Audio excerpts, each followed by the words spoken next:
తృణమూల్ కాంగ్రెస్లో మమతా బెనర్జీ, అభిషేక్ బెనర్జీ మాత్రమే మిగిలే అవకాశాలు కనిపిస్తున్నాయి. వరుసగా ఒక్కొక్క నేత దీదీపై తిరుగుబాటు ప్రకటిస్తున్నారు. పరిస్థితి చూస్తే అలాగే ఉంది. తాజాగా మమతకి కుడి భుజం లాంటి ఎంపీ కళ్యాణ్ బెనర్జీ కూడా పార్టీ నాయకత్వంపై తీవ్ర వ్యాఖ్యలు చేశారు. అభిషేక్ బెనర్జీ తీరు కారణంగానే టీఎంసీ గడ్డు పరిస్థితిని ఎదుర్కొంటోందన్నారు Kalyan.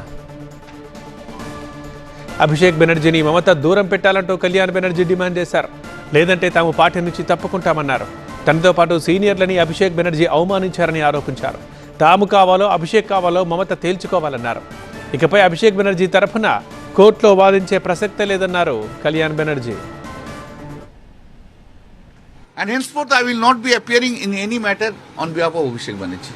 Because this arrogant attitude, I don't like it. One must respect to the seniors. I am 45 years in the profession. All these persons have worked with me as junior. How can he humiliate me? I am also senior in politics. He can't do it in this way. He should understand because of him that we have lost it.